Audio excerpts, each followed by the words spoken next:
What's up, y'all? Kofi Kingston here, and I would love to have a drink with Wrestling on the Rocks, depending on what that drink is, preferably non-alcoholic, you know?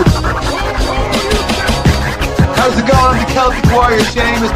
Wardlow here. Soda. I would love to have a drink with Wrestling on the Rocks. I would love to have a drink with Wrestling on the Rocks. Maple syrup. I would never have a drink with Wrestling on the Rocks. Welcome to the book club of the IWC for a brand new page one again. It's time for your drink with your drinking buddies right here on Wrestling on the Rocks, where every show is our first show, and every day we ask, who booked this shit? Now here's your host, Marsh. Thank you, Marv. And welcome, Ms. Amanda Jane. Hello. So as we turned the page. Yes. And you know what? Marv, you forgot it is your birthday today. It is his birthday today. He was trying to be humble. I know. But Marv's not a humble guy. It's a debut episode 1. You know what I mean? So he's like, technically. Oh, don't make it all about me, he was saying. I was like, dude, you're a staple. It was a thing, you know. You know how he can be. I know, but there's some things with him in San Diego. Yeah. People expect that, though. They expect that out of him. You know? I mean, I wouldn't have it any other way. I mean, good point. Yeah, you're not going to Mania weekend at all, huh? No. Because I actually we're gonna end up having a few disruptions because in the middle of March, I'm actually going to spring training in Florida for about a week. And then at the end of April, I'm doing a Vegas trip. And so that's going to kind of eat up a lot of my travel funds for that time frame. Got it. I'm not going to end up in Vegas for Mania, even though, I mean, fuck, you saw the prices. They've more than 6 times the price. It was more than 4 times the price than it was 4 years ago. It went from the cheapest being $170 to the cheapest being $625. Yeah, the average price. Let's just put that into so people know. Well, you know me, I'm not going to go. You know, I'm only going for really the collective was great. Yeah. I mean, because the show of the weekend is going to be Joey Janela's Spring Break 10. Can you believe he's done 10 of these now? I can. It's the only place you can get booked. Hey, he actually is a really good booker, but I'll say this, okay? This match kind of shocks me. It's the Sandman's retirement match, and he's facing the Invisible Man. Man, that's gonna be bad. I just hope Invisible Stan doesn't come and fuck it up because that guy's an asshole. That's a brutal thing to book. It's a sad thing to book. Yeah. For one, it almost makes it sound like Sandman doesn't trust anybody at all on the card. And No. for two, he was like, we're talking about when they fake wrestle the year, right? Yeah. There's not like a character named Invisible Man at this point because I don't know. There is a character named the Invisible Man. Yes, he lives in the GCW universe. That's something we should ask Sam about. Like, is he? I would love to see Sam have a match with the Invisible Man. No, I hate those. Those are stupid. I know you hate those, but sometimes the worst one I've ever seen was fucking Bryce Remsburg refereeing an Invisible match. It was so fucking stupid. Oh my God, that was like I can't stand. I know, but you don't like Bryce Remsburg, so that's why. I didn't like him before I saw that, and then I hated him after I saw that. I love that match. All those matches are fucking horseshit. The idea that Sandman wouldn't trust anybody in the entire fucking company or on the entire indie scene to protect him enough to actually have a real fake, like, fucking final match. Yeah. This is a money grab at best. I think for Janela, because it was questioned why he wasn't wrestling Sandman.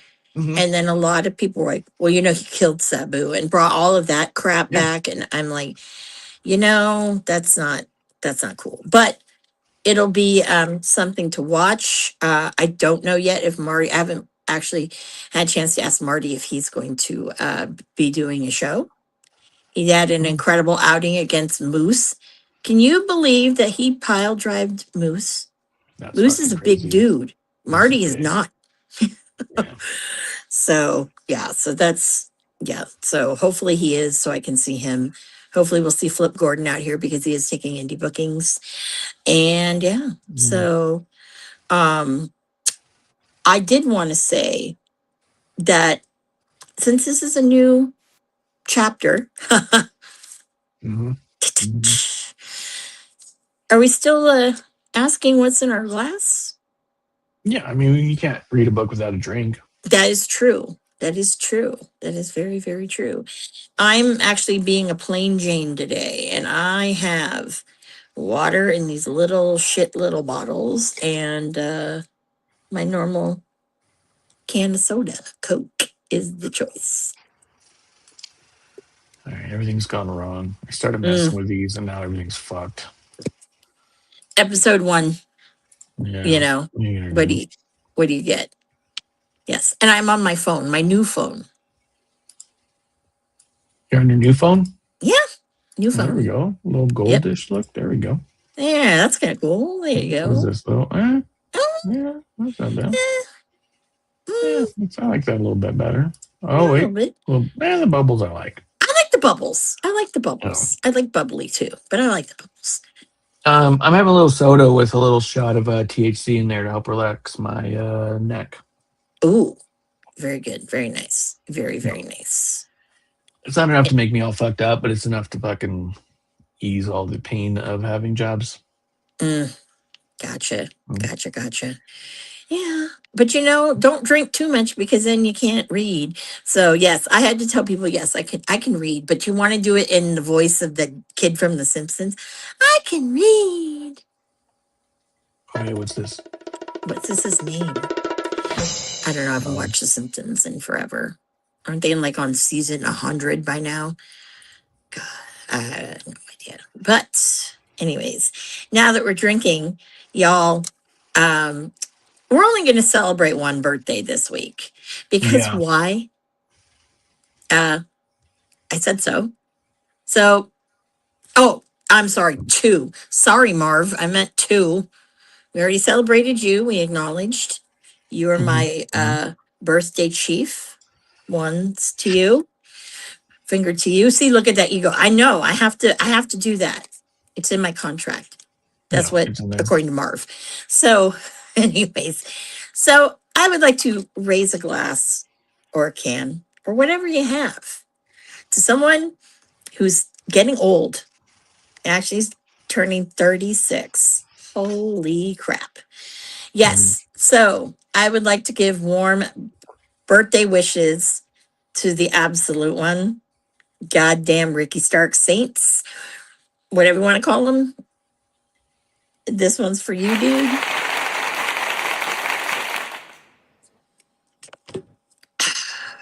Found sound effects, so we're going to be using them now. Yeah, we need sound effects because, whatever. But if I had a little, wait, no, I haven't. Oh, since I'm at work, I have something. So I don't have like a We have the noisemaker. No, here, watch. Oh. That's awful. You want to know what it is? It's an elephant whistle. Okay. I was in Chicago at the Christmas, they do that Christmas market like the European ones. Mhm. And I saw these because they had all these incense things at this wood carving, like gift shack or whatever the hell you want to call it. Yeah. And we saw these ones and they had actually, let me get the bigger one. They had a little hole in the back over here. And the trunk was up. So we thought, oh, that's cool. The smoke comes out of the trunk, right? So we were like, oh man, that's cool. Let's get some. And the lady was like, oh, no. We're like, what? She goes, it's a whistle. I go, what? She goes, yeah, you blow in the butt. So of course, me and the person I was with, we turned like freaking 3 years old, had to buy them. Oh, yeah. So that's my, yeah. So yes, I blow the butt. So yes, peaches all around. So actually that's kind of appropriate. That works. And that works. They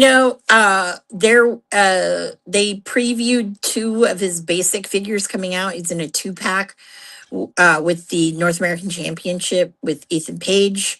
And then he's got his basic one. And of course the special one is going to also come out that they debuted before. And they showed him behind the scenes going to 2K games and filming some of his mocap. And it was funny because I was looking online and someone said, the video game is not accurate if he's doing mocap because it didn't have his butt. Because we saw him look in the little mocap jumpsuit, they could have. That is a missed opportunity, 2K games. So just saying. They usually hire some indie people to do the motion capture stuff. They don't usually have the actual stars do them. I think it was because of I think part of it was because of the entrances. And that's all part of it was because he's done it in the past. Yeah, he has. He's done the motion capture, I know for a fact, on was it 1 or 2 games ago? Before he was signed with WWE, he just was one of the guys who was doing everybody's entrances and stuff. Mm-hmm. And I know Leo Rush, he's done a bunch too. Because all they're looking for is the movement, not the body, So he's done it. Aaron Solo's done it. Trent Beretta. That's how I actually know Trent because I know where they stay because they actually do film it in the 2K games hangar over there. Sanjay Dutt used to do it. Colt did it. You know who still does it? Cameron Grimes, Trevor Lee. No kidding. Yeah, he did it. He did it again this year. Yeah, that's fucking cool. Yeah, because it can be big money. Yeah, that's a good chunk of change. It's good. I'm trying to think. There's a couple indie women who used to do some too, and I can't remember. I want to say Mercedes Martinez was one of them. Yeah, that sounds familiar. I feel like Tessa Blanchard did one year, but Tessa I don't know if did she's it. done them. Yep, Tessa's done it. And I want to say, who am I thinking? I see her face right now, and I'm just like, oh yeah, she did it. Yeah, but Yeah. As an old it's interesting. person, not old, but It is interesting that they still have somebody who's signed to do it, though. I mean, yeah. NXT money's not the best, so it's probably not a bad payday for him either way. But outside of that, I guess he turned heel, and that's been Yeah. kind of interesting to see play out. But Yeah. I'm not watching And much of it, so I'll tell you, Marsh, you're writing his promos because the one from yesterday, I swear to God, you wrote. I didn't know you were writing for WWE. yeah, I'm available. No, If he ever wants I to didn't listen know. about it. I didn't know because talking about everyone's got a s- a theme to sing along to, Yeah. and da da da or something. And yeah, you've been saying that since the other episode ones a long time ago in a galaxy far, far away. Yeah, or whatever. Yeah, I mean, Yeah, I think it was a bad move to bring in Hendry to begin with, and then everything about him. yeah, It feels like the thing is too is that like he feels like an easy target because he's mhm, such a basic cartoon wrestler that it's like, yeah, but either way, yes. And so people, because I like Joe Hendry, I do not believe in Joe Hendry anymore. That ladder match made me so upset. yep. And shout out to Chris Willis. Willis had to bend the knee because for 3-4 weeks he kept saying, Ricky's going to win that. Ricky's going to win that. And I said, no, I don't think so. Yeah, he didn't win it. So he was like, whoops. I'm like, Yeah, I it's a told weird you. spot for him. Yeah, So I told uh, you. So we'll he see. had to I bend haven't that been able to knee. watch anything in a long time. I wasn't Yeah, able to watch Rumble. I was in a couple of group chats that did not review it Rumble was well. not good. Yeah. I don't know anybody who thought it was great except people who have been the people who hate Cody Rhodes just because he's not Roman Reigns, even though he's Mm-hmm, booked the same as Roman Reigns, are the mm-hmm. people who fucking loved the Yeah, Rumble. But they didn't say good things about any of the rest of it either. So exactly. I don't know. I don't feel I like I'm have a missing anything. question about that Rumble. Something I noticed. I didn't Okay, watch it. because I can't answer it. everyone was like, "Oh, there's no green shirt guy." I'm like, "No, he's there." So there were about four, I want to say, different wrestler uh social media. I don't want to even call him an influencer because none of these people would ever influence me to do anything. We're there in Saudi, Yeah, they were on the and hard cam side. yeah, I know. Well, yeah, and I was Yeah. like, honestly, like, what does one have to do? Well, I know green shirt guy does not he doesn't, well, he has an Instagram, but that's not, he's not like some of these other ones. So it was really interesting to me. And I'm like, man, how come? Like, I I I would don't know what you're love getting to. at. First off, we're I not would love talking to do about current that. stuff. I want to He be given bought a shit. ticket to go. How are you confused by this? No, Yes, he no. did. Yes. Are we sure with this Yes. one? Yep. All the Americans who were there in the front row under hard cam bought tickets, but they can't have the front center hard cam because it's Saudi Arabia and they Yeah, are in control of all those other tickets. gotcha. There were Gotcha. people who went who were in the main stands, but as far as floor goes, floor is controlled by the Saudis, and Mm, that's why they were given the opportunity to buy basically what would normally be comp tickets. That's got all. it. Yeah. Got it. Yeah. Yeah. That was the whole thing. It wasn't like they weren't gifted anything. That guy didn't go for free. Yeah. Mm. But It looked like it. There were a couple people that looked like it, and I'm like, it's all just because I it was in asked for. Saudi Arabia, so the seating's not what we're used to. It's not what they're used to, and that's all that Yeah. was. It was just a Saudi Arabian glitch, as it were. Yeah. But either way, Yeah. Either way. But yeah, no, I just thought that was weird. But it was not a good show. no. Yeah, no, NXT's doing some house shows. They just were up in Washington. Um, and I'm waiting for them to come out here. They are filming a lot more Tuesday nights, not at the Performance Center or whatever the hell they call it. Okay, Amanda, Um, we're not talking about current stuff. I I just know. told you I'm a just bunch of. saying. You're Talking about running down Ricky. a list of shit on NXT that I don't know anything about, and no one knows anything Okay. about. Okay. Okay. NXT is traveling. If they're in your area, you'll see advertisements. I don't get to watch any of it. I can't watch SmackDown. I can't watch the PLEs. Raw's too bland to pay attention to. So we're talking about a book. This is Yeah. the IWC Well, book club.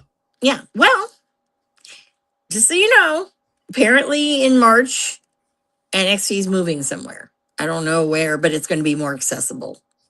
Out of Florida? No, on TV. Oh, I mean, it's on CW. If I really wanted to watch it, I could track it down, but it's not a show worth tracking down. True. All right. Well, I mean, you we have a know, clown as a champion. I'm not watching. yeah. Well, not for very long. Anyways, one thing I don't know if you saw on Monday was with Natty was in the Elimination Chamber 3-way as Loki Legend, which I thought was great. Yeah. So when we met Natty for the book signing, she talked about Loki Legend and said that they had already tried to get her to bring Loki Legend into WWE. Once she had kind of proven it on the indies that it was working, it was getting a lot of fervor online and all that, they wanted it, but she just didn't want to push it because she didn't want it to happen unless it was done right. Yeah. Unless it was done the way that she wanted it done, and she wanted to have control over a lot of it. Mhm. Seeing that Loki Legend has shown up, and I mean, the easy thing is to do the Maxine because, Maxine was being trained by her and all that, and they did the training videos with Natty with her hair up, so there's all that. It feels a little bit like an easy way in. I'm anxious to see where they go with it long term, but short term, I'm not super interested in a Maxine feud to begin with. So No, I don't think anyone it's just kind of interesting to see what they're doing with it. The Elimination Chamber match, like whatever the qualifying matches, they always have favorites and potential people lose, so they can do a final chance match. So we'll see. Those types of matches typically will have Natty in it just because she's so good and safe. That it'd be surprising if she didn't win the last chance match, but I don't know who else is going to be in the last chance kind of match yet either. Knowing that Bailey lost it too, Bailey's going to be shooing for something. Who's even the champion they're going for? I really don't know. But Liv said she's going for Stephanie McCour, so that means it's the other no, one. she didn't officially say that yet. That's all I've seen is that's the story they're building. If she doesn't pick Stephanie, then this whole story stuff doesn't make any sense. Yeah. So it'd be silly. But who's the other champion? Is it still Jade Cargill? It's still Jade Cargill. And that match, they had a match with her and Jordan Grace, and that was horrible. That just shows that those two. Well, neither They of them gotta is go. ready for prime time, but No, Jordan Grace is not. Neither is Jade Cargill. Lash Legend looks like freaking amazing compared to those two. yeah. Hale looks better. But anyways, I digress. Yeah. But actually, I think there's still a lot of potential with Thea. She could go somewhere if they can get her away from some of the comedy stuff. Absolutely. Yeah, absolutely. So the next part of the book, Natty Neidhart, Last Heart Beating, it was part 2, because we talked about part 1 as we were wrapping up last year's. This is, I believe, 4 parts. Mm-hmm. And so we're going to kind of break it up by parts because we don't want to just do chapter by chapter. Yeah. But I was really interested in this one specifically because this is one where she really starts to break in. Mm-hmm. She's doing Ohio Valley. She gets signed with WWE. She talks about the relationship between the Neidharts and Vince. And really kind of interesting to think about too that she was almost pitted in a bad situation because her dad was very unstable. Her uncle was very loud about his displeasure with a lot of it. I mean, Bret Hart's Wrestling with Shadows is still to this day one of my favorite documentaries that's ever really gone into wrestling behind the scenes. You know what I mean? Like even the Unreal that I watch is some of it you go, this is a little forced, this is a little scripted, this is that. And there's not to say that none of that was in the Wrestling with Shadows. I'm not sure how much was. The idea that you catch on camera Vince saying these things because Bret is mic'd, you wonder, is there really a world where a lot of these people didn't know he was mic'd when he was being followed around by cameras? You know what I mean? Like, So I'm not sure how much of it was, but it definitely didn't feel that way. The way that Yeah. like Unreal feels and stuff. And Yeah. um, the idea that, I mean, for pretty clear reasons that would have a potential backlash on Natty is a total bummer. But it was really interesting to see her play it out and talk about it. What did you think about this little section?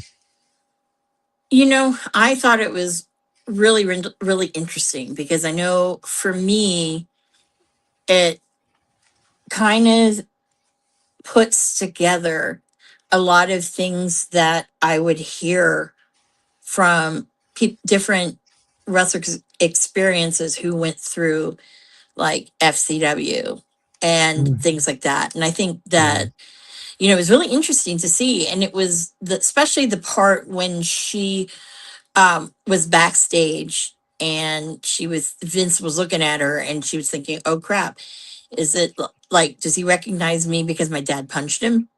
Right. Or, Right. Yeah. yeah. And I thought that was really interesting because, I just really, really thought that it gave kind of new light into how she's seen in the WWE, which is interesting too. Yeah. I mean, what I like about it too is that I've always kind of wondered what it was like or would have been like for someone who's as serious about wrestling as she is Hmm. to be breaking in at the time when wrestling was taking women as less than serious, to put it kindly. You know what I Yeah. mean? At the time, this was the diva search era. You know, Hmm. uh, it was pretty fascinating. It was really cool. I mean, the what was the tour that she was on? I think it was Japan. I think was in this section, right? Yeah. Yeah, and TJ was telling her she had to stay and she wanted to come back and all that. Hmm. Um, I don't know. It was it was a lot of the Japanese stuff. But yeah, it was really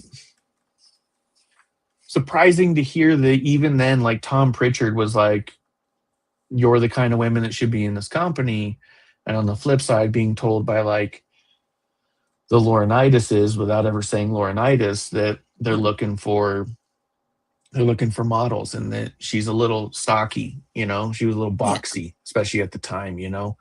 Um, Kind of funny too. She's all like, my father's nicknamed a rhino, and I got a lot of his genes. And you're kind of like, that's fucking funny. Um, it was really cool to see when she was in FCW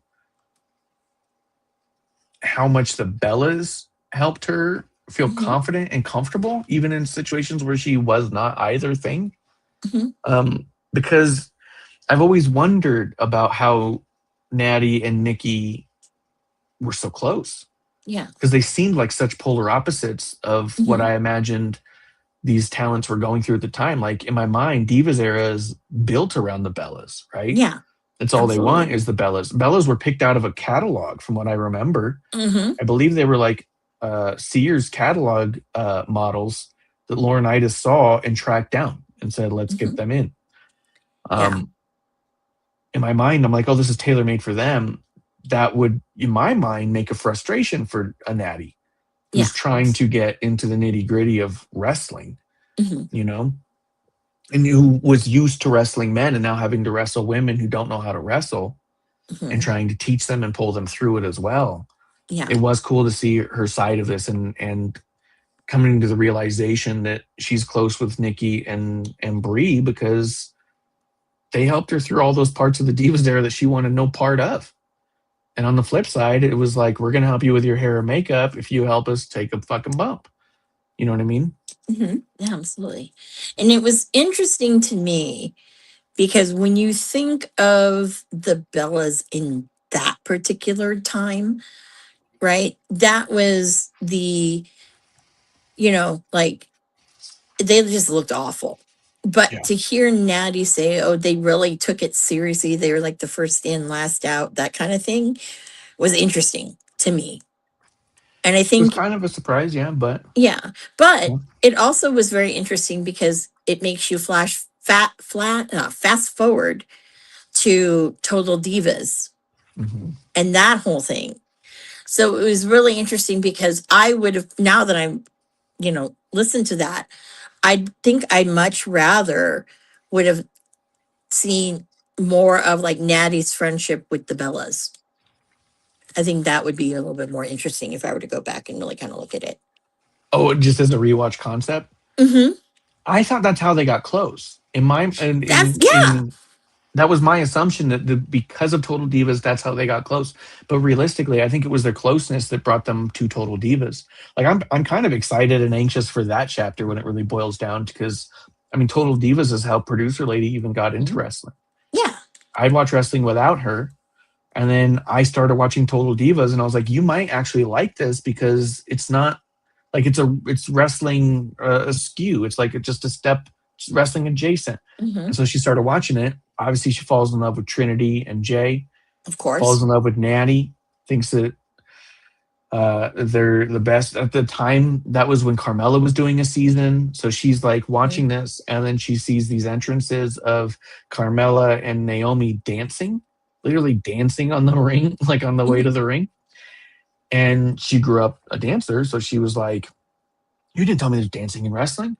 So then she'd go with me to Kevlar's place to watch the pay-per-views. And it was more or less like she'd be like, call me when Trinity or Carmella come out, And so that's kind of what started. And she obviously fell in love with Natty through that too. So I'm anxious to when we get to that part, because I feel like that Natty and the Bella twins being from the beginning to the end, I think is not an accident. And I think it stems from FCW, is I think what we're going to find out. But also hearing that the trainers that she had at the time, I forgot that Norman Smiley, Steve Kern, Dusty Rhodes, and Tom Pritchett were all there at the same time. Yeah. Like that's such a fucking, it's such a badass crew that it's so crazy that some of the people that got turned out did. You know what I mean? Yeah. Oh yeah.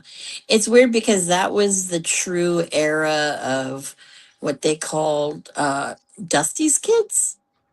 Yeah. I think of what they called that. So definitely it was something that for me right after, but yeah, right around, real close. Yeah, real close in that time. And that's when, if you really look at it, to think, man, around that time you had, oh God, almost anybody you can think of was there. I mean, she lists it. Yeah. She's like, that was the thing, our development center, the reason so many people from FCW stayed in WWE wasn't because it was fancy, because we had we had a state-of-the-art facility. It's because we all love the business we were trying to break into. And I thought that was a cool spot too, because you look at the Performance Center now, and you're like, man, like, you remember the WCW had a big facility for a while? God, I forget what they called it, the power plant, I think. And they were just turning out guys like Goldberg, because it was kind of like the Performance Center now, with rings and a gym and all that stuff, where this was just a shitty warehouse with no AC. And yeah, she lists people who were there trying to break in: Roman Reigns, Sheamus, Bray Wyatt, Kofi Kingston, Xavier Woods, Jay and Jimmy Uso, Dean Ambrose, Big E, Natty, TJ, Drew McIntyre, the Bellas, and she goes on so many more. They were all there at that time because there were quite a bit of other ones that you were like, what?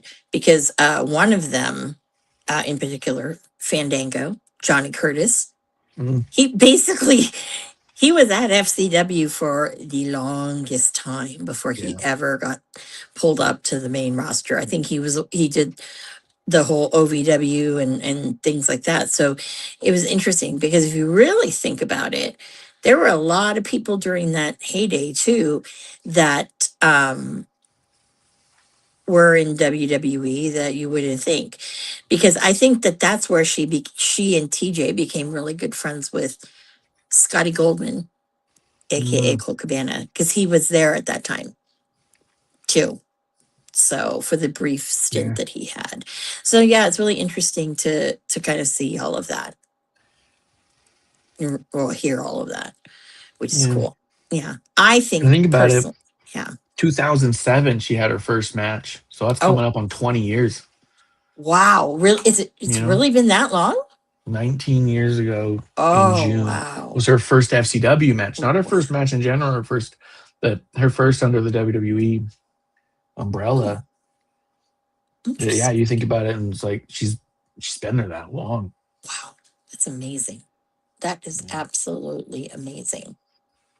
That I'm sitting here thinking about that, and I'm like, wow, that's incredible because it just also makes you think about, okay, well, if she is on like year 19, right? Looking back, like who else has been doing this for forever? So it Yeah, seems. that Yeah, you don't even think about. Yeah, exactly. Exactly. Because I don't know when, like, let's just say, like, with Ambrose, when he, like, what years he got there. But even then, you have to think, okay, he's probably, I don't know if he's that far back, but he's probably not too he's got to far be close. behind. Yeah, he's got to be close to that time frame. Hmm. Let me Yeah, see. Um, yeah. But again, I don't know. yeah, I'm just gonna look up when he started in FCW. Say he made his professional wrestling debut in 2004, but that's a lot of indie stuff. Yeah. He didn't join. He didn't join FCW until 2011, Okay. Hmm. so about 15 years ago. So Okay. So even then, it's like, wow, how time flies to just yeah, kind of think that 15 years. I mean, I feel like in this last AEW run, God, it feels like he's like aged so much because of his time there, I'm pretty sure. But yeah, but just thinking that he's been doing this at least for like, or was there like 15 years, that's incredible yeah. because I wouldn't have thought that. Also, I Yeah. kind of love that Roman Reigns was also like a Cena. Didn't well, Cena did some indies. He just really didn't do it for long. He went through No. the Hollywood promotion with David Marquez, Yep. and he was only there for like what, a year or two before he ended up just going and making it work. Hmm. Um, but Roman never did. It doesn't look like he did much for indies at all. Like he signed with WWE 2010, Hmm. and that was it. He just never stopped being with them. I don't know, because there was FCW at the time. I do think that some of those guys were sent while training with FCW to other indie promotions to do other shows, not just FCW shows. I think that happened from time to time in that era. Um, That doesn't happen now. I know what they did was they toured it to the armories, like how NXT does or would do that. That's true. That was most of what they do from what I remember. But I think that stands out to me for whatever reason. I don't know why. Yeah. But that sounds like that was right. So, but Yeah. yeah, Yeah. but Yeah. but you never know. I mean, it happens. So, you know, is what it is. So, but yeah. Yeah. So, Yeah. yeah. So, I mean, it's It's a bummer again, it's so one much of of her those things. FCW time kind of revolved around her insecurities. You know what I mean? Yes. Yes. Yeah. Um, which is a shame, but I mean, it's also super understandable when you're built like Natty and walk into a room of literal models who've not done much athletically. And she even mentioned the amount of women who would ridicule her behind her back and rely on her in the ring, and how a bunch of them never even made it. That was it. Mhm. They a couple months and they were gone. And so I did think that was interesting how she talked about that briefly, and the idea of all like this business has a way of weeding out the people who don't belong, Mhm. you know? And so I thought that was pretty neat and cool. And it kind of makes you look at some of these other people in different lights too. Like the Bella twins. In a Yeah. sense, it's kind of like, you know what? There is a longevity there that even if they don't have a ton of classic matches and promos, there's something that they figured out that Yeah. was that worked, right? There was Absolutely. Yeah, their twin magic thing, the way that they did their gear, the way that they were able to merchandise. I mean, I think even Total Divas probably saved them career wise too. You Yeah. know, I don't know if there would have been a place for them as long if there wasn't a reality show that wasn't doing very well that was anchored around them. Yeah. I think without Total Divas, they wouldn't have been where they are. Yeah. Definitely.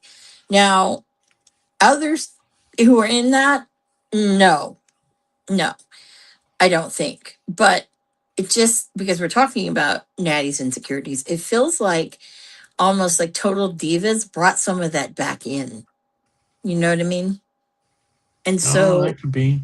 yeah, so listening to that was kind of like, wow. It made me really think of, did she, was she coming? Was that part of it? Was it the, I mean, I don't know. I mean, I thought that maybe, okay, well, that's where her insecurities lie. But I don't know. Well, I mean, and then there's the aspect, right? The it's a wrestler trying to Mhm. sustain herself in a diva's world. Mhm. You know what I mean? Like, Mhm. and the more that comes out that she's obviously not talking about in the book, but the more that Yeah. comes out of the complaint against Vince and his cohorts, the more that comes out like, oh, there may have been uh, a method here. There may have been, ulterior motives here. And then so for someone like a Natty to just to get in Yeah. was already kind of remarkable in its own sense. But I wonder if it sounds like and looks a lot like that there was a big part of the company that just felt like the wrestlers knew she Mhm. needs to be there, and the pervs who were in control of stuff felt like they could use her to make the other girls look good. You know what I mean? Mhm. Yeah. I think that with I think with God, what am I trying to say? Um, I don't know. You know, okay, I'm gonna parking lot that because I'm trying to get my thoughts out. And it's not happening. So we can continue till I word it. How? Well, Yeah. I mean, we'll see what happens when we get to the Total Divas part, and I'm curious to watch where it Yeah. goes. Mhm. But the FCW struggle is just kind of nuts to think about because of where we are now in women's Mhm. wrestling. I'm glad that she's highlighting and putting a spin on, not a spin, but she's like putting it out there that like, look, this was not. Mhm. You would think for someone like her is legacy, right? Yeah. In a lot of ways, royalty in wrestling, right? The wrestling has more than one royal family, as they say. Mhm. Um,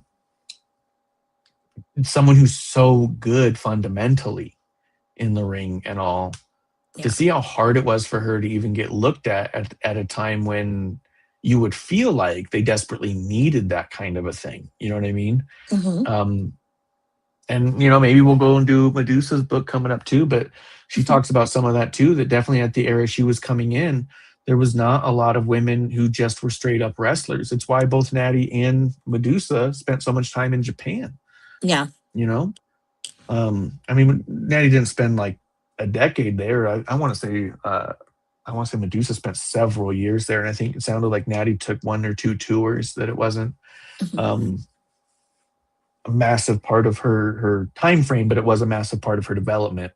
Yeah. Um, it's just nuts because we look at wrestling now and how important it is for the women to be performing, and Mhm. how critical that a lot of the fans can be about women who underperform in the ring and Mhm. try to make up with it by looking a certain way. Yeah. Uh, that kind of stuff gets frowned upon so much now, but at the time it was like fucking hard to get in if you were a good wrestler. You know Oh what I mean? yeah. It was the Oh last yeah. thing they were looking for. Yeah. Absolutely. The time period that I was kind of, I don't think disappointed that she really didn't kind of talk about was like her time in Shimmer with Dave Prazak. I was wondering And about Shimmer too, because yeah. I know she spent time there, but I'm wondering if there's a break somewhere in the contract that we never paid attention to. Did she leave and come back? Or Mhm. but you're right. Now that you mention it, there Yeah. was because Shimmer's where she met a few people. She did. And there were quite a few people that that she wrestled that were like some of the big names in women's wrestling when you look at it in that day. I mean, she, the likes of like Mercedes, and I think who was it? I know with like Mercedes, not Monet, but um uh people like that, cheerleader Melissa, Lufisto, a lot of those women. I even believe Jessica Havoc, a young Jessica Havoc, too, as well. So You there know were a who lot else of she great women. I didn't even see this because you're right. I mean, she signed in 2007, but I'm Mhm. looking in October 2006, she won the Supergirls Championship off of Ivory. Yeah. Mhm. Yeah. So it's She also almost like, at an NWA show. yeah. You know what I mean? And Like that's something you'd think would be a bigger part, but yeah. And you think it's almost like she was in Canada the whole time, like not really doing much. That's kind of the impression when I know, like, yeah, you were in Japan for a little bit and you were here and there and, Shimmer and all that stuff. And it's like, okay, did I miss that? Because at first I thought, did I miss that? And went back right. to go see. And I'm like, maybe she didn't talk about it. I mean, so in fairness, Mhm, because you're right, I'm looking at it too, and also not only that, but it looks like in October 2006 she debuted in Shimmer, mhm. lost to Sarah Del Rey, Oh, yeah, that's who going to was say an Sarah Del Rey. Yeah. yeah, and then defeated the Portuguese Princess Ariel in Volume 8 taping. Mhm, So she did Supergirls with the NWA in October, Shimmer mhm. in October. By January 2007, she signed with WWE. So we're talking about a tops of 2 to 3 months. Yeah. You know what I mean? And Mhm. so I could understand her being like, "Hey, for the purposes of what we're getting to." I mean, something like Medusa used to tell me about. She goes, "Hey, there's a lot I left out on purpose because I'd like to do another book." Yeah. And you go, "Oh, you know what I mean?" Like that makes sense. With Natty, I guess until we see the whole story, I wonder if so much of her identity is in honestly the Hart family and Mhm. WWE that the Shimmer and NWA thing really isn't a Hart family or WWE thing. It was a blip. It was definitely interesting, definitely probably something she learned from. And like we said, met people who would later Mhm. on be someone also important in her life again. She hasn't seen since then. But I Yeah. wonder if Shimmer and that NWA show were just so not important at the time. Like Yeah. they're good memories now, but not important anymore. You know what I mean? Yeah. I also think that maybe though things like what she did with Shimmer and in Japan and all of those accomplishments, that's what makes Loki legend, Yeah. Yeah. because they're different styles of wrestling. Because you wouldn't see what Natty did with like Sarah Del Rey, let's for example. You wouldn't normally see that in WWE because it's a different formula, so to speak. So that's where I think that maybe that's what happened, and that's where that came from. Who Yeah. knows? And that was something we mentioned when we were talking to her too. The difference between Natty and the Loki legend Mhm. is Natty is trying to prove that she deserves respect, where Loki Legend isn't. Mhm. Loki Legend already feels like she's paid her dues and she's demanding respect, you know, by any means Yeah, necessary, as they may say. That that Natty is basically asking for acceptance, and Loki Legend is just commanding the respect that she's earned. She's not taking that kind of shit. You know what I mean? exactly. Where Natty will Hmm. take some shit because it's all like, oh, maybe I don't belong. And I wonder if Shimmer was a little bit both. You know what I Yeah. mean? Trying to prove she belonged over there in a sense, but also like, I don't know, maybe it wasn't as impactful to her journey. It was just a couple shows she did to get her way through. Because yeah, I'm looking through trying to find 2006, and I'm seeing basically 2000 to Yeah. 2007. Mhm. There's not a lot in between there. Yeah. Oh, here we go. Absolutely. Yeah. And I 2005, think, Marco. yeah, it's, I don't know. I mean, it'll be interesting when we go into the next section. So maybe some of these things we're talking about might be in there, but I still feel like maybe not. But I don't know Oh, I know why it didn't really go that way. why. Or in her book, at least, I think, because she talks about her first tryout with WWE in 2005, Hmm. where she fucking hurt herself and started bleeding everywhere. Hmm. That was such a great story that I don't want to break the whole thing down for anybody who didn't Yeah, read no, it, because yeah, it was no. And I heard that, I was like, fucking oh, good. yeah. Yeah, we were laughing and screaming and like, oh my god. And she was trying to fight through it. Obviously, that's how she is. That's how she was trained. That's what she Hmm. was gonna do. But then they were like, more or less, we're like, hey,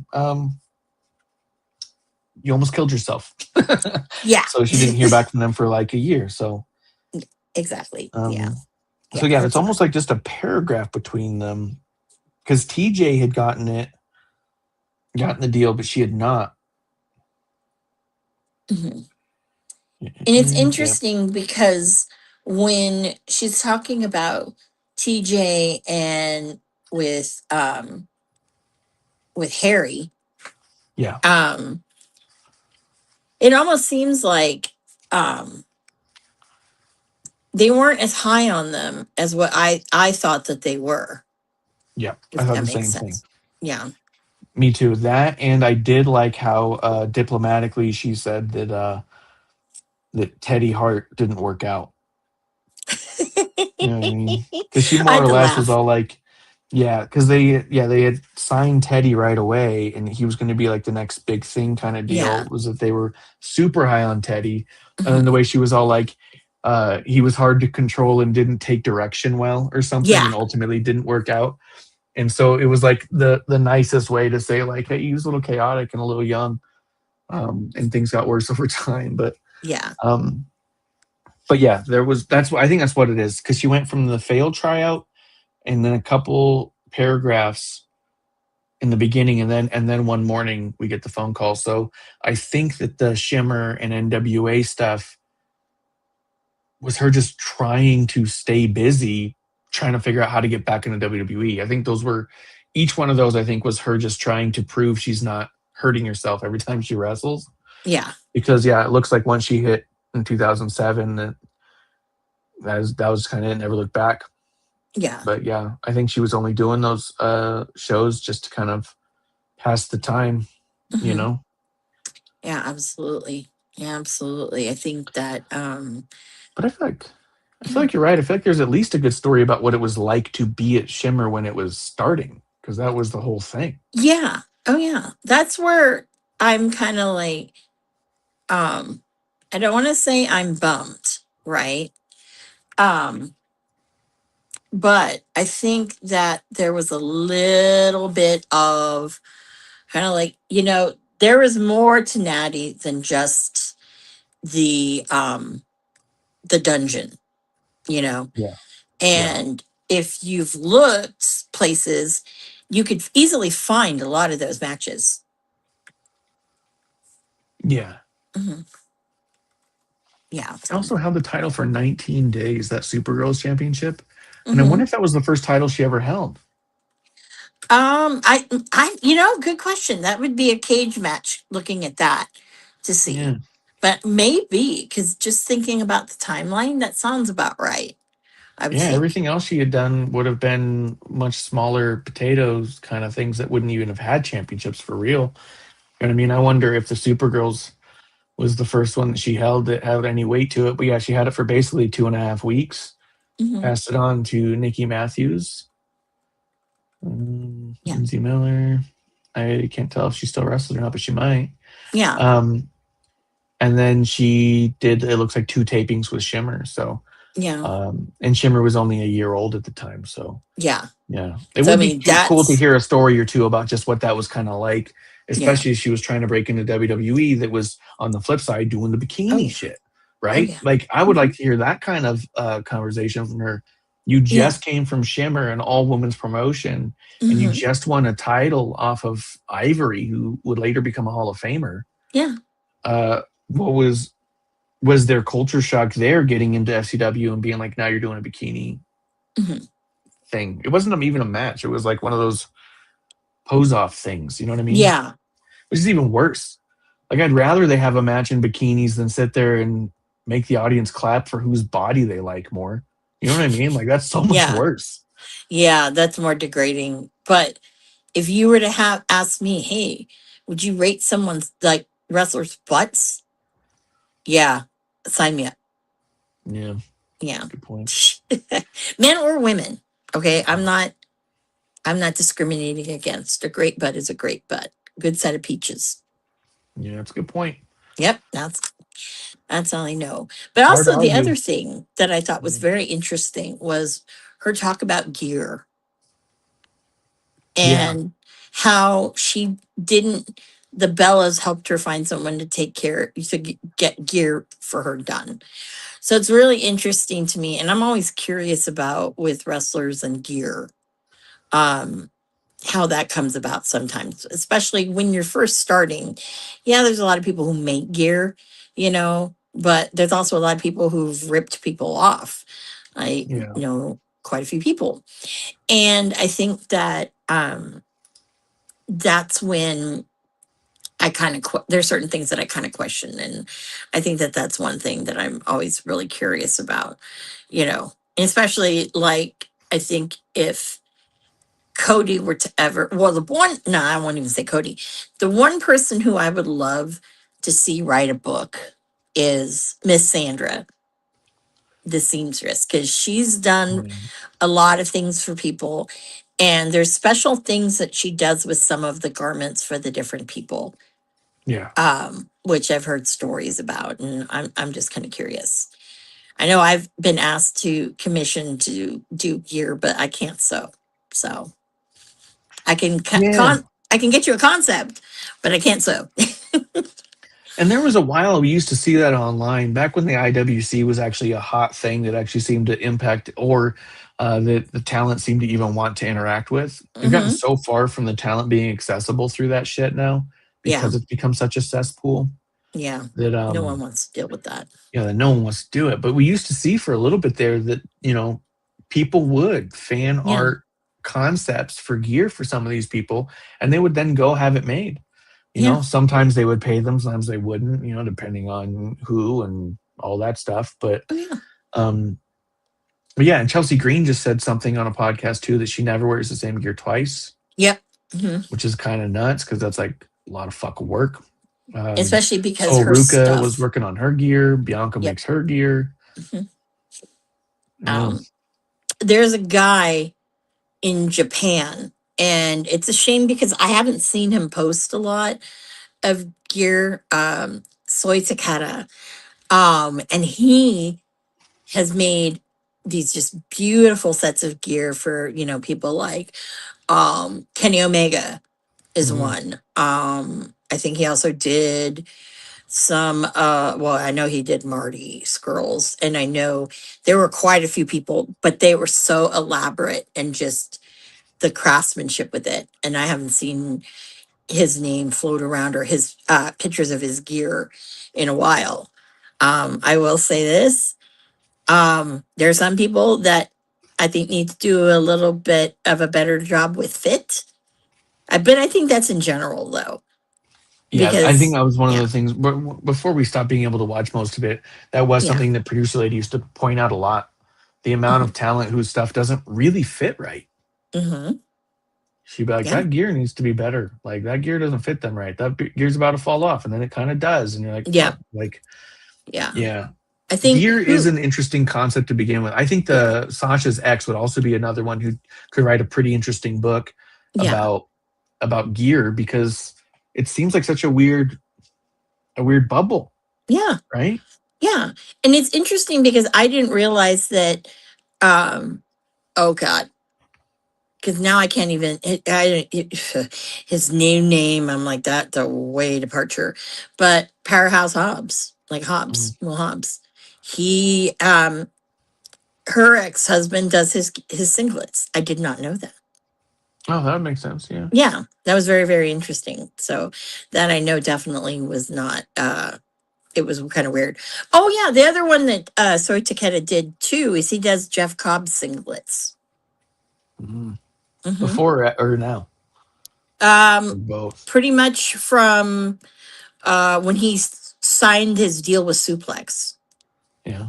So it's probably like circa 2016. No, actually more like 2017. Yeah.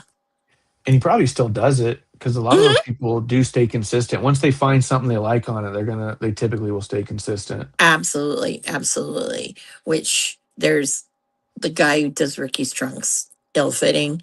Ricky's needs to walk away from that because they're really ill fitting. It's like, don't you measure people? Right. You would think that there's certain parts of the body, and especially with women, that can change and it makes a difference because who was it? There's somebody who current roster that their gear breaks all the time and they have malfunctions. I know Lyra's had a Charlotte's been couple of having a issues. couple lately. Charlotte's stuff doesn't look like it's fit No. at all. And then I know Lyra's had her like the back of her thing snap a couple times and have to be retied. And yeah, the gear's an interesting one too. So did Natty say that the Bellas helped her get a gear person? Yeah, they did. Is that what that was? That was. I thought I thought she meant like just a person to help her get look at the gear. other stuff. Yeah, someone to do gear for her because she really didn't have anything, and it was very interesting that she modeled her gear obviously because the Hart family and whatever, and Vince wanted her to come and wear. But that was very interesting because I'm like, yeah, you kind of. I think maybe this is something where FCW kind of faltered a little bit. I get that you're trying to bring that heritage with you and that familiarization with the gear color, but at the same time you need to have something if you're breaking out with, because just I don't know. Well, What I'm trying to say. I'm looking at her fucking picture from Shimmer, and it's the Heart Foundation. She's got pink stars on the leg. She's got pink hearts on her black choker because it was the 2000s and everyone had chokers. Yep. Let me see if they're in the book. These pictures. No. Of her debut. And the pictures in here are so great. I don't go through them enough because she really did squeeze them all in there.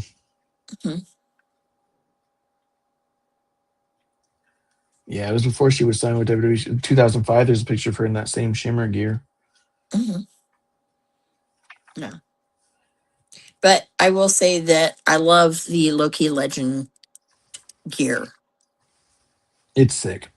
It really is. And then to have the white wrestling shoes with the hot pink soles on it. I like that. The shoes, the boots that she's got? Yeah, the boots she has. I'd have to double check those because Rey Mysterio and her use the same boot guy. Because she's even...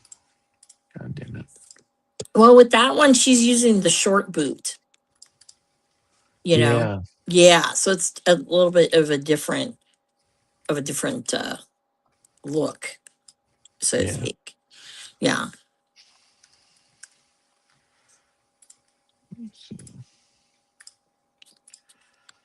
The one person whose gear seems to me like it fits pretty much almost, well, two of them. It fits perfectly. Roxanne Perez is one of them. Yeah. And I think, and then also Stephanie Vicaire. Don't know who does her gear, but everything is it's immaculate. Because for me, Chelsea Green's hit and miss sometimes.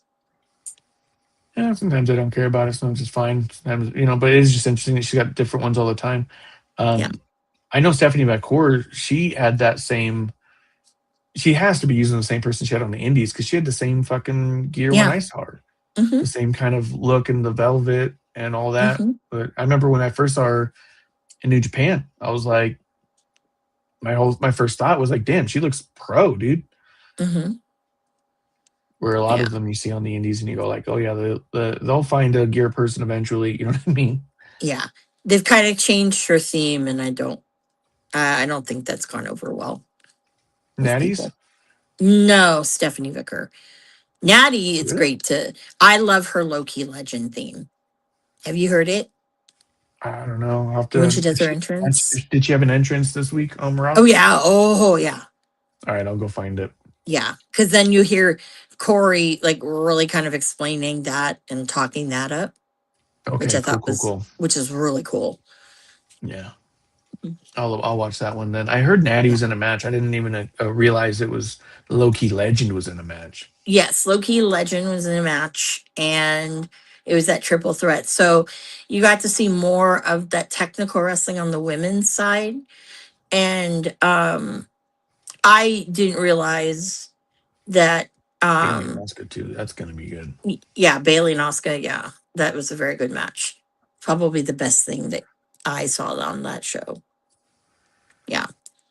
And then speaking of which, because they're still doing men's ones, and I will, well, let me say that the one thing that you and I have been saying is happening, and I think it's too soon, is that we're already getting Trick and Carmelo.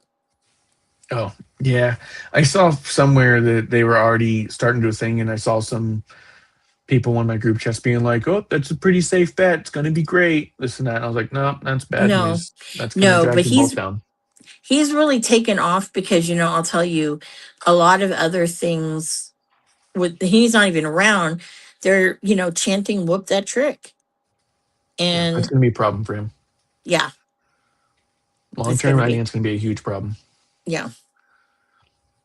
That's where I think sometimes now that's where the yeet thing is more of a problem Yeah, now. I mean, well, I don't maybe. know. I don't know. Maybe. I think some people are tired of it for sure, but I feel like that happened so much more organically than he expected it to. Yeah. You know what I mean? Oh yeah. But also I It think got it was over and people got excited to do it because it was him, and now people are saying that that got him over, and I really feel like it was the opposite. When you yeah. watch the first few weeks, he was doing it and the crowds weren't. Yeah. You know what I mean? There was a while he was just out there, gee, doing his fucking thing, And no and one it took a cared. long time for the audience to start doing it because it was him. You know what Yeah. I mean? And it's like, yeah, he got the yeet thing over. It wasn't the other way around where Mhm. Trick isn't over. Yeah. Chanting whoop that trick is. You know what I mean? Yeah. And that's Oh the no. problem is that people might be fatigued or bored of the yeet thing, Mm-hmm. but that got over because he was getting over, not the other way Exactly. around. Exactly. But But yeah, it'll be cool to see what they do with Natty. I think she's got another title left in her. I do too. And honestly, I would love it if her title was as Loki Legend. Me too. Yeah, Because because what I only have one Natty figure, mm-hmm, and she signed it for me, and it was her when she first started coming out with the little ears, and mm-hmm, she had the big jacket, shoulder yep, things, and all that. Because I mm-hmm, the remember big, we yeah, got a kick out of that because that Natty was obsessed with cats, and I mean I've got like 2 Schamburgers, and one of them she's surrounded by her own cats. Like it's so funny. That was such a thing. So like to see the one with the little ears, we thought that was really funny and grabbed it. But mm-hmm, I really can't wait, and I really hope they do it right and do an mm-hmm. Ultimate Edition Loki Legend. Give her They different faces should. where you could see her teeth, or the mouth Mm-hmm. guard. The mouth And I guard, mean, yeah. maybe one of her heads is bleeding. I don't know if they can still do that with WWE toys. I kind of think they can't. Well, this is But something special though. So one would think that yes, they would do something like that, but I didn't realize no, you can't have bloody WWE toys. Didn't know that. yeah, because they even did a Brett or not Brett. They did a Stone Cold one where it's from WrestleMania 13, the one where he Mm-hmm. famously was in the sharpshooter. He's screaming, and the blood's trickling down between his teeth. They Mm-hmm. did that toy, and there's fucking no blood on his face. And so that's almost like you couldn't do that with I mean, I guess you could probably just try to open it up and make sure you really don't disturb the packaging and just paint blood on. I mean, you What's I'm could. saying that Stone Cold one really looked like the idea was like, okay, here you go, now go customize it. You know Yeah. what I mean? Yeah, no, Oh totally. wait, Ringside did come out with one that he's got a bloody face. Oh, well, Ringside's different though. Oh, and it was a defining moment. Mm. I could see that. I could see them Yeah. getting away with that. Yeah. But in mass, I don't think that those ones get the special treat. You know what I mean? They don't get the Well, that was also special years ago, treatment. I think. Yeah. Could be. That could be too. But, you know. But I really would love for her to have that, have the Loki legend stuff. Yeah, yeah. I really want a cool Loki Legend toy to Yeah. go with it, but Yeah. so hopefully we get something like that coming out. Oh, But oh well, you never yeah. know. You never know. Um, I mean, I don't know. I mean, there's been so many things that I thought should have been immortalized as a figure, Mhm. but sadly weren't. You know, not a missed opportunities. And I find it interesting that speaking of like with figures and stuff, with Matt Cardona Yeah. and how he has his figure company. But then again, he does partner with what's his face? Brian Myers. So Yeah. Yeah. I it's not wonder how like, much is like just Brian Myers at this point, but he's still a part of it, obviously. But I wonder, yeah. yeah. Well, I think that's in his DNA. So I don't think like yeah, figures are his baby and toys. So that's where it's like, yeah, he's got to It have does make me some. wonder how many more like Cardona figures we're gonna see, because he was obviously almost all the Cardona. I mean, 100% of the Cardona figures we've seen to this date were because of Matt. Yeah. You know what I mean? And he made a bunch of them that were better than any Zack Ryder figure that ever came out. Oh yeah. It That does was make me his. wonder: is there, Yeah. you know, Yeah. is there going to Oh, be a sharp change where now they're getting Brian Myers toys, but not a Cardona to go with it anymore? yeah. That's kind of sad. I don't know. We'll see. We'll see with it. I'm still waiting for Jazzwares to finally release out the next wave of ROH Legends, but I doubt. When did this fucking toy come out? Yeah, I my figure collecting, I mean, it's gotten very one-sided. Yeah, So, mine's super fucking particular. I only get the ultimates now. mhm, I've started getting rid of the other ones too. yeah, Because yeah, at this point, it's really like, if it's not a specific thing where it's like, oh, I saw them in that match, or yeah, um, I mean, even the Bailey figures I have, a few of them are even out of the package, but they were like from defining moments of that too. Like when she cut the Bailey buddy and the deflated one is mhm, in there. I got that when she mhm, first won the NXT belt. The basic one is the one I think that's open. That was her first WrestleMania gear. And like, if you kind of like follow the gears and the thing, you know what these matches mhm, are. Like, the next Cena figure I get will also likely be the last. I'm waiting for them to release him in the Padre stuff, because they've been mhm. doing all the different ones. And so I'm like, all right, well, when the San Diego one comes out, I'm getting it. And then that'll be Yeah, like the last Cena figure I get, you know? yeah. I only have my Peacemaker you gave me, but that's Yeah. I okay. was, That's yeah. okay because that's an inside joke right there. So, you know, I Yeah. definitely got to keep my eye out for him and Comic Cons. Oh, yeah. He's been doing them. He's been doing them, and yeah, I really want him. I don't. I'm shocked you didn't have him do this, but film him saying, that he'd have a drink with Wrestling on the Rocks. I did. Yeah. Yeah. I didn't feel like I had as much time as it turned out I did have. and I feel like I regret. Even That's the one meet Natty. and greet I regret. Well, Natty, I'm not trying to get her in trouble by saying she's gonna fucking do something with us. But I mean, I'm sure yeah. Waffle House guys asked her what her Waffle House order is. So, Oh yeah. I roll my eyes. Yeah. I mean, I have seen little videos from different meet and greets where she says a thing and stuff. I Yeah. mean, well, or Bailey, I was thinking of actually, and we got Bailey saying she'd have a drink with us. That's Yeah. not bad. Yeah. Um, Yeah. but yeah, no, I mean, I think at this point, yeah, the figures I get are pretty limited, but I'm hopeful for a low key legend. Yeah. I've already got, I think, 4 Muhammad Ali figures from WWE. Muhammad But Ali? yeah, Oh. Oh, wait. Yeah. Okay. Thinking. yeah, Yes. they did one as a ref. They did one in his boxing uniform. They did Oh, cool. one with him in a suit where he can Wow. take off his shirt and jacket because it was his Gorilla Monsoon thing that he did, where he went in after the Oh, match. And got then they it. did like a little Hasbro style with him as dressed as a referee with a Nice. microphone in his hand. So I've Nice. got those ones. Nice. Yeah. Where I'm kind of like, I'm glad that WWE hasn't done figures for certain people who really shouldn't have a figure. I think Bad Bunny should get one Yeah, he should get one for sure. in his entrance gear from that Puerto Rico, like Yeah, in the that tan. match. Yeah. Yeah. hmm Yeah. It should be the ultimate ones have the accessories, right?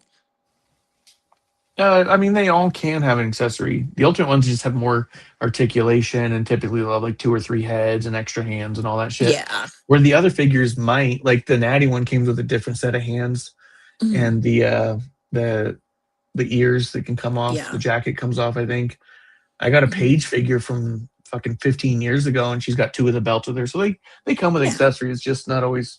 Yeah, the Cactus Jack one's a basic one, and he comes with a fucking street sign that's all bented up. Yeah. Oh yeah. But yeah, Yeah, totally. But you see, this is now the opportunity, WWE. You can actually do with some of these people, like fashion doll for men and women. Oh, they just did one of Rhea. A doll? Yeah. A doll, not a Yep. figure. Yep. Rhea Ripley's getting a fashion doll. Oh, beautiful. I'd like to have Alexa have one. Rhea Ripley collector doll. Oh, God damn it. Yeah.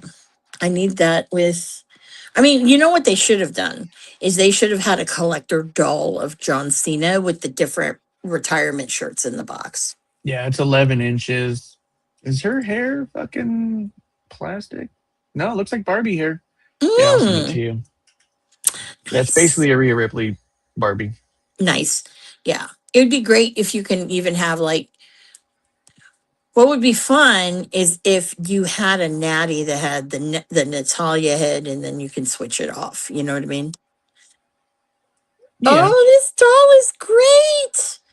Yeah, it comes with a title, comes with a little choker that says brutality you can put on. Different hands with the tattoos on her. So stand-up good. thing. So good. So good. Yeah. Yes. That's where, you can really go into a lot of different people. The luchadors, I mean, goddamn. Grande Americano and the original Grande Americano. Yeah. Well, the thing that's kind of crazy about it to me is that this feels like tailor-made for like Carmella. Yeah. You know what I mean? To have a Carmella doll that has different dresses and shit and her wrestling gear, that would make so much sense. Ricky Starks obviously makes sense.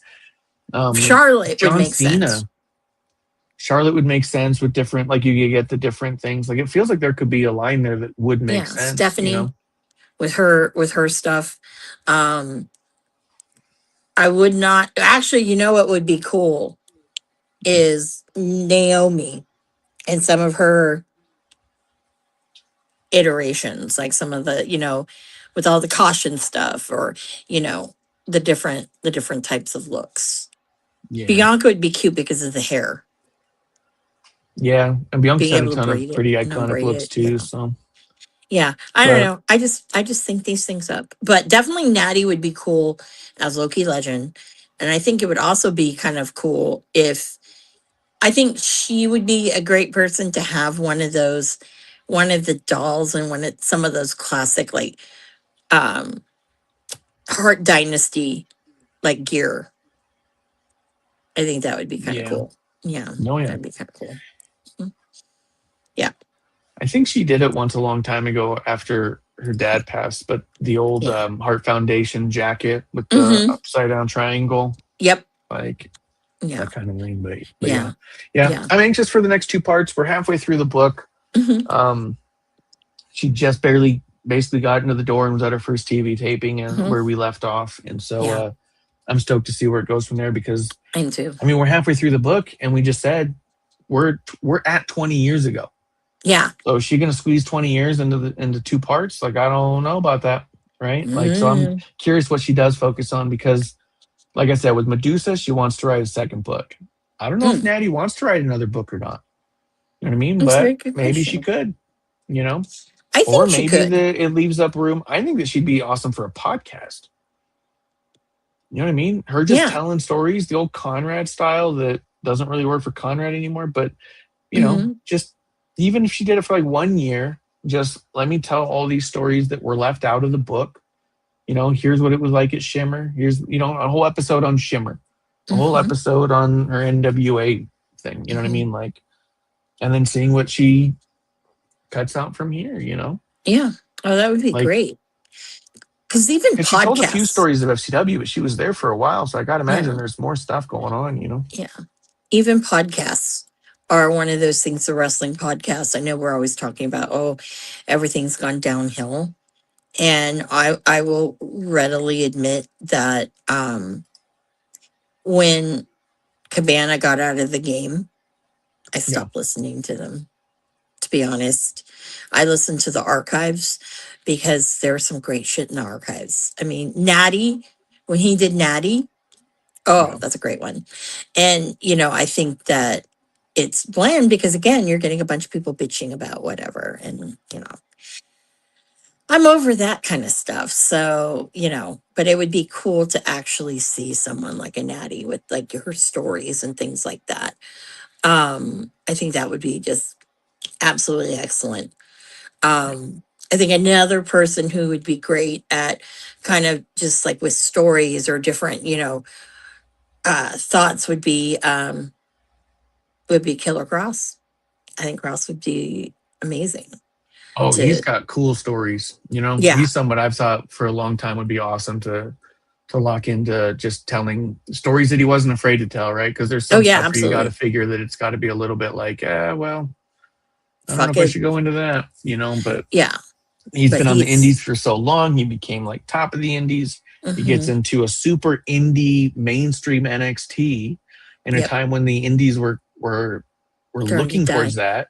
And then Hmm. he fucking like gets over and turned on in the same fucking month Yeah. and then goes to the main roster, gets cut, comes back, does stuff, starts getting the fans over, gets cut again. Like it's almost like every time he's making momentum, something cuts him off on the knee at the knees, right? Yeah. Like, and I know this last one was, I know the WWE would say that it was his refusal to negotiate or sign, but a lot of it was that, from what he said in a different interview, was that they basically refused to even consider what Scarlett's contract was going to look like unless he signed.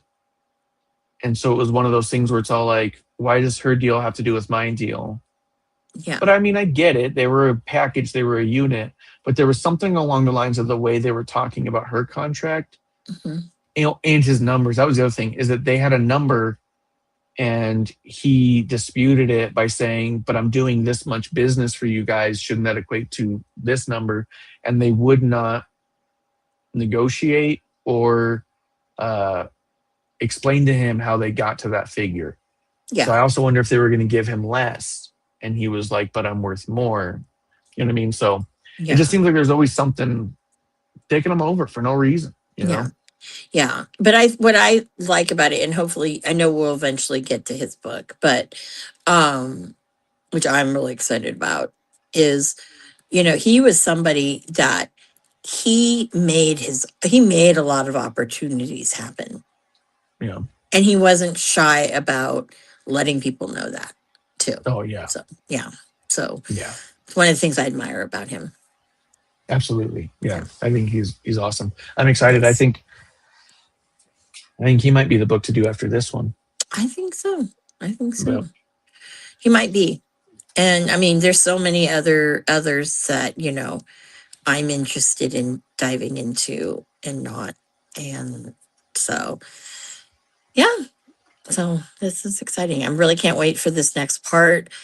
I know I probably this weekend I'm going to sit down and listen to it because I'm excited to see what happens next. Because because we're getting into how do you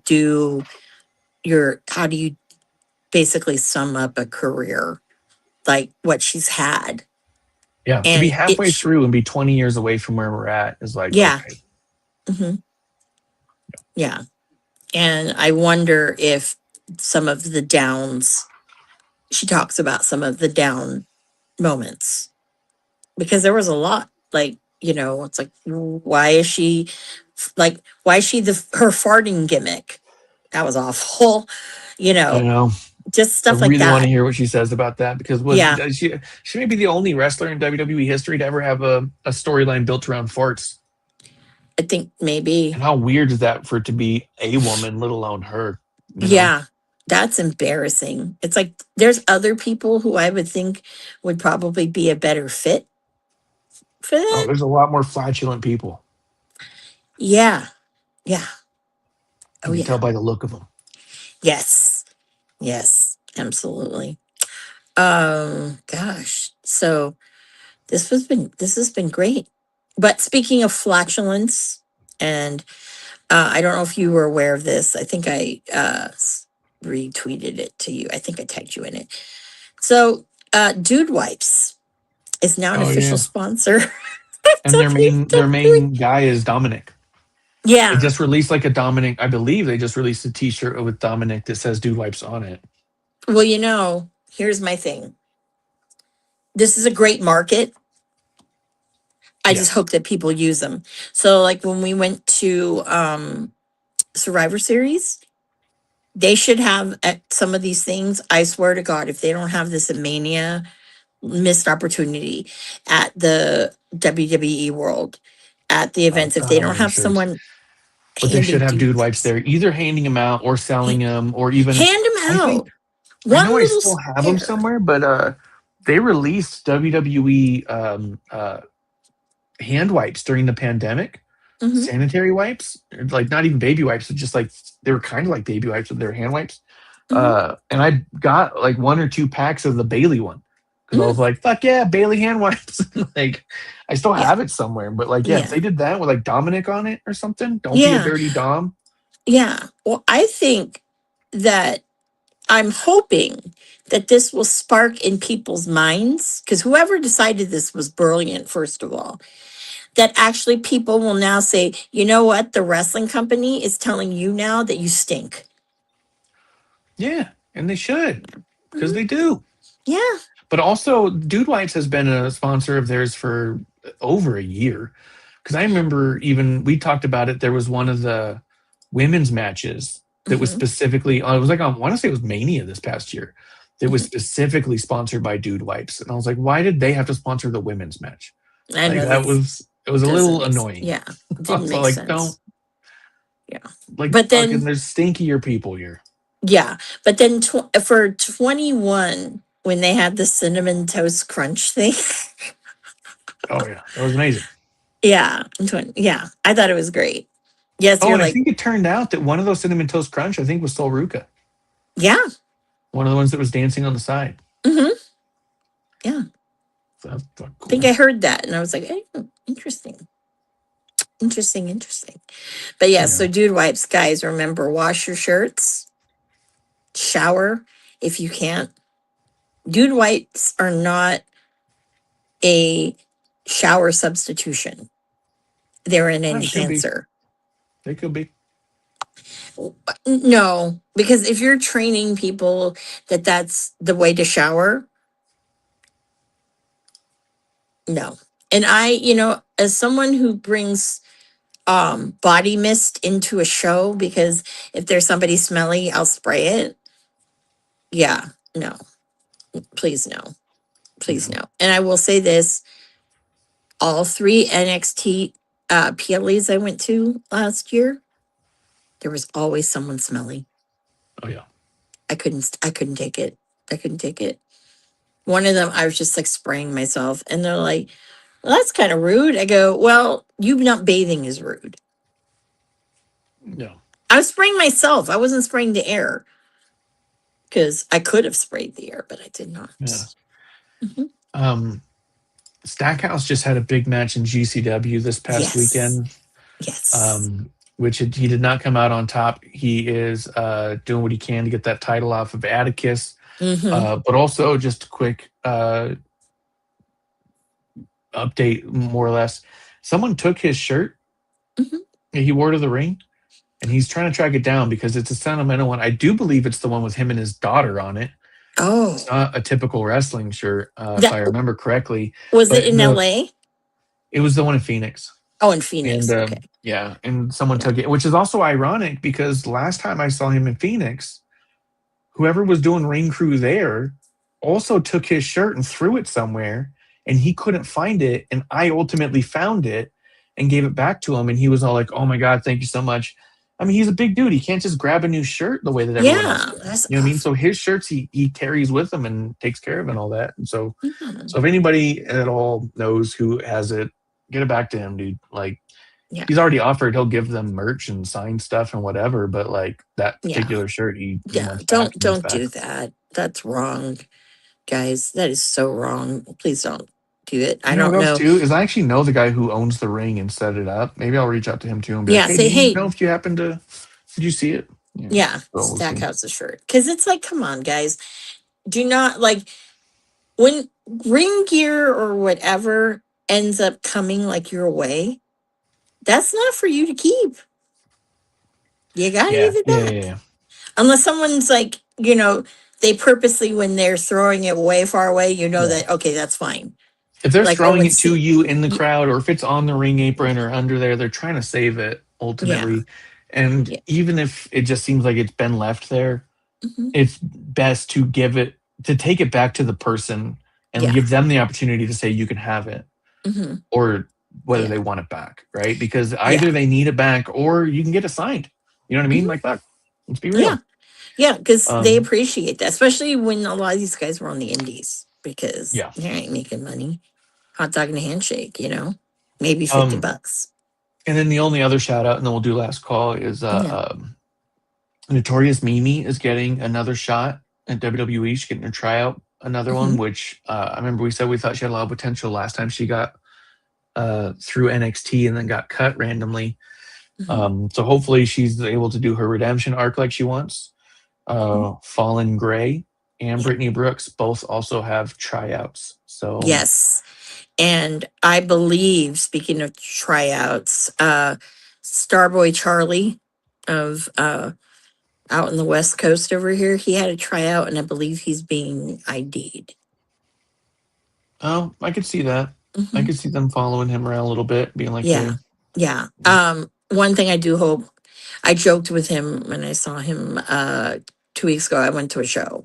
Haven't been to West Coast Pro in a while. Was a little upset with the outcome, but anyways, I asked him, I said, so did they discourage your overalls? And he goes, I didn't bring them. Oh, he didn't see? He didn't bring them. Because some of them know that what they're doing is goofy shit. Yeah, and but they also know that it's what gets them over on the indies. Like, that's the other thing. Sometimes you got to do some goofy shit. I said to him, your talent is enough to get you over because you're noticed. But it's just, I go, the overalls, man, the overalls. Like, they got to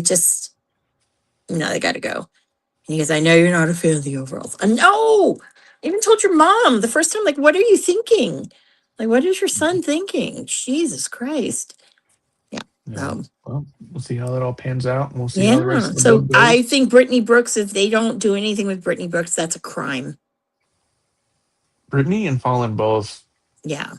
deserve at least a couple years to see what they can do. I think so too. I mean, you never know. She could get either one of those could get fast tracked.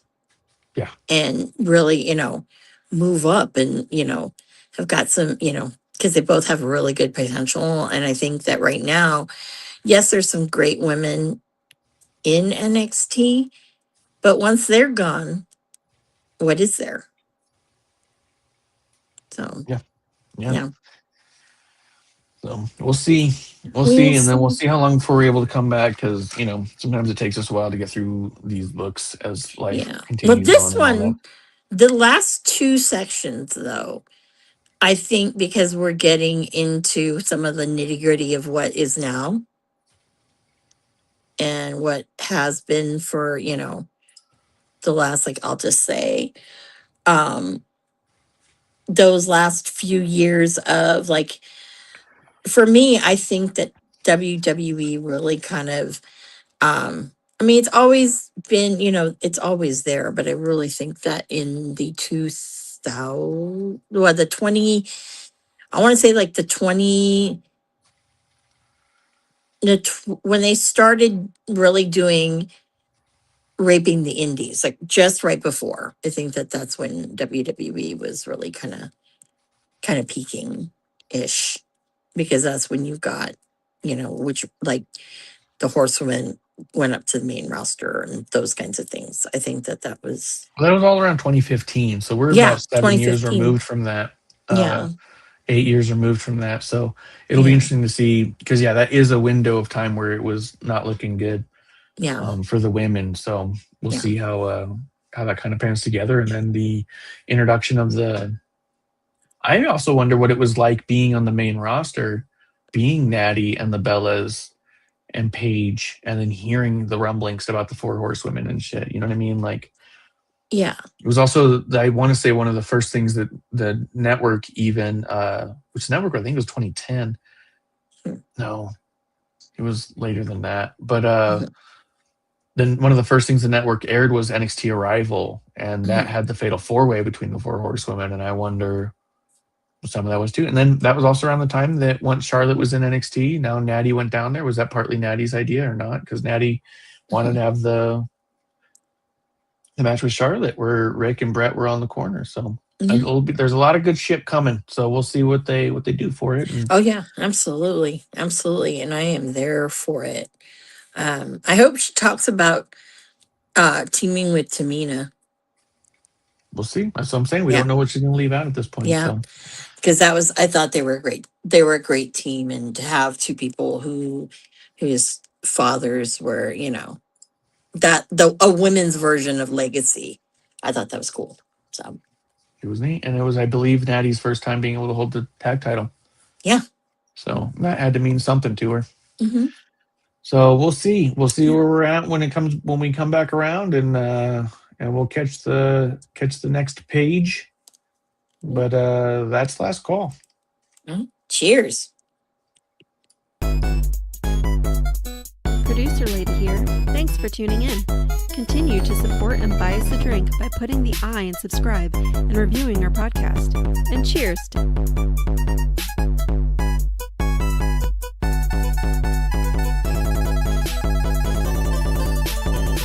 I would never